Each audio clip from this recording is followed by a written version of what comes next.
नमस्कार किसान साथियों, एक बार सभी किसान भाइयों का हमारा यूट्यूब चैनल किसान मित्र मनोज पटेल पर स्वागत है। किसान भाइयों, आज हम बात करने वाले हैं मूंग की बेस्ट वैरायटी के बारे में, जो कि हमें ग्रीष्मकालीन फसल के तीसरी फसल के रूप में बहुत ज़्यादा उत्पादन देने में सक्षम है, जो कि हम गर्मियों में मार्च से लेकर जून तक इसको बोकर कटाई कर लेते हैं और इससे जो है किसान साथियों बहुत ज़्यादा किसानों को लाभ होता है। यह बहुत ही लाभकारी और कम दिन में ज़्यादा मुनाफे वाली फसल है। लगभग ये 60 से 70 दिन में पककर तैयार हो जाती है। इसी में कुछ ऐसी वैरायटियां भी है जो और इससे कम दिन में 55 से 60 दिन के अंदर पककर तैयार हो जाती है। अगर हम ऐसी किस्मों की बात करें जो कम दिन में तैयार होती है, सम्राट PDM 139, जो कि 52 से 60 दिन के बीच में पककर तैयार हो जाती है। अगर हम लंबी वैरायटी की बात करें किसान साथियों, इसमें है इस्पाकी, बंसी गोल्ड, डबल तलवार, उसके बाद में स्टार 444, ऐसे ही है शिखा 410-3 MH की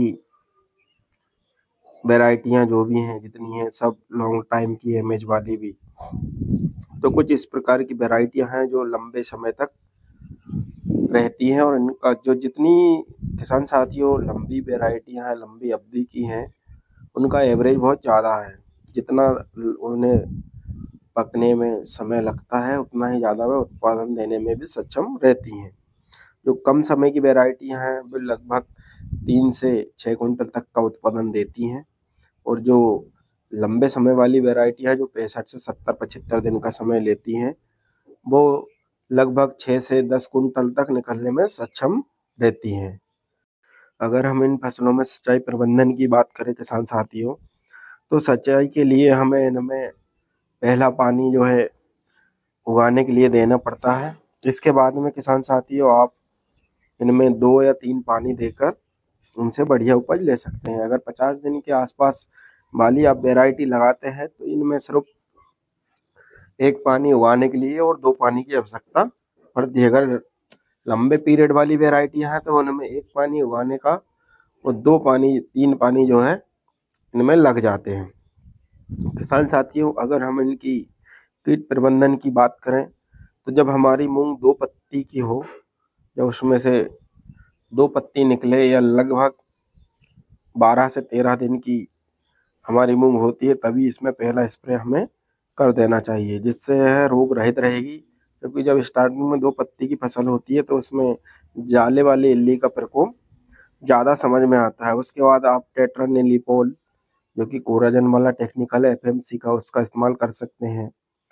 व्याग्रो, इस प्रकार की दवाइयों का आप इस्तेमाल करके अपनी अच्छी फसल से पैदावार ले सकते हैं। किसान साथियों, अगर हम इसकी एज की बात करें कि आपको पतले दाने वाली मूंग बोना चाहिए या मोटे दाने वाली, किसान साथियों जो मोटे वाली दाने वाली जो मूंग है, मोटा दाना जिसका है, उसमें एवरेज अच्छा मिलता है पतले दाने की अपेक्षा। तो हमें ज़्यादातर मोटे दाने की ही वैरायटी का इस्तेमाल करना चाहिए। अगर किसान साथियों कोई पतले दाने वाली अगर आप मूंग बोते हो तो उसमें आपकी जो एवरेज है उस पर भी फर्क पड़ता है। और हम अगर मोटे दाने वाली वैरायटी बोते हैं तो उसमें जो है हमारी पैदावार अच्छी होती है। तो ज़्यादातर आप चयन करें तो मोटे दाने की किस्म का चयन करें। और किसान साथियों, अगर आप इन वैरायटियों को छोड़कर, जैसे कि आप झुक्के, जिसमें झुक्के में फूल आते हों, एक जैसे फूल आते हो, इन वैरायटी को परहेज करें क्योंकि इसमें माहू और मारूका का असर ज़्यादा रहता है। तो इसलिए आप कम झुक्के वाली फूल, अलग अलग गुच्छे में फूल आए, ऐसी वैरायटी का चयन करें, जिससे आपको आगे चल के कम समस्या होगी। तो इस प्रकार की आप मूंग का चयन कर सकते हैं। धन्यवाद।